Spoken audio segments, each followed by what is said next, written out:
ગુજરાતના પ્રથમ મહિલા મુખ્યમંત્રી તરીકે શ્રીમતી આનંદીબેન પટેલે આજે બપોરે 12 કલાકને 39 મિનિટે મંત્રીમંડળ સાથે શપથ લઈ અને સત્તારૂઢ થઈ ગયા છે। તેમણે ગઈકાલ સુધીની મોદી સરકારમાં રહેલા તમામ કેબિનેટ મંત્રીઓ અને મોટાભાગના રાજ્ય કક્ષાના મંત્રીઓને યથાવત રાખ્યા છે। નરેન્દ્ર મોદી, જસવંતસિંહ ભાભોર અને લીલાધર વાઘેલા સંસદમાં ચૂંટાતા મંત્રીમંડળમાં તેમની ખાલી પડેલ જગ્યાએ નવા 4 મંત્રીઓ રાજ્ય કક્ષાએ ઉમેરાયા છે।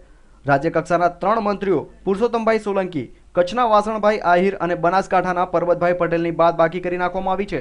આનંદીબેનના શપથ પ્રસંગે નરેન્દ્ર મોદી ઉપસ્થિત રહ્યા હતા। આ ઉપરાંત ભાજપના રાષ્ટ્રીય પ્રમુખ રાજનાથસિંહ, નેતા LK અડવાણી, સુષ્મા સ્વરાજ સહિતના અન્ય ભાજપના દિગ્ગજ નેતાઓ હાજર રહ્યા હતા। ગુજરાતના મુખ્યપ્રધાન આનંદીબેન પટેલની શપથવિધિમાં આનંદીબેનની પુત્રી પણ હાજર રહી હતી અને આનંદીબેન મુખ્યપ્રધાન બનતા અનાર પટેલે ખુશી વ્યક્ત કરી હતી। હું હંમેશા એવું માનું છું કે તમે સત્કર્મ કરો અને પ્યોર ભાવનાથી કરો તો ભગવાન તમને બધું આપતો જ હોય છે અને મમ્મીની એ સફર છે।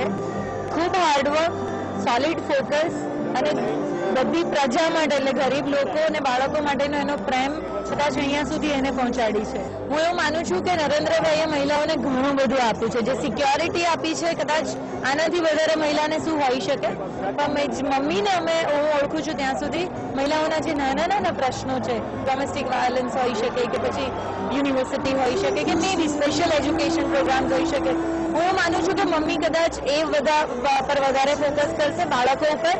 અને એક મહિલા હંમેશા નાની વસ્તુને બિલોડી કાચથી જોઈ શકે, એ એના સ્વભાવમાં છે, કારણ કે કરુણા હંમેશા સાથે હોય છે। તો જે નાના નાના પ્રશ્નો છે એ પ્રશ્નો ઉપર વધારે ફોકસ કરી શકશે। આનંદીબેનની સાથે અન્ય નેતાઓએ પણ શપથ લીધા હતા। ત્યારે કયા મંત્રીને કયું ખાતું સોંપવામાં આવશે અને કઈ જવાબદારી સોંપાશે તે વિશેની જાહેરાત સાંજે 6 કલાકે કરવામાં આવશે। કેમેરામેન ભાવિક પરમાર સાથે મિહિર દુધરેજિયા, न्यूज़ ऑनलाइन, अहमदाबाद। बहुत खुशी का दिन है आज हमारे लिए, हमारे परिवार के लिए, सभी के लिए कि यह गुजरात के सीएम आनंदीबेन बन गई। ये हमारे लिए बहुत आनंद की खुशी की बात है और गुजरात का बहुत अच्छा विकास होगा, हम जानते हैं, इसकी कोई चिंता करने की जरूरत नहीं। बहुत अच्छा हुआ है दोनों, जिसकी वजह गुजरात का विकास होगा, देश का भी विकास होगा। आपकी शिक्षा को आगे बढ़ाएंगे वो? हाँ, आगे बढ़ेंगे, बढ़ता ही रहेगा। सबको बधाई, सबको बधाई, सब अच्छा ही बढ़ेगा।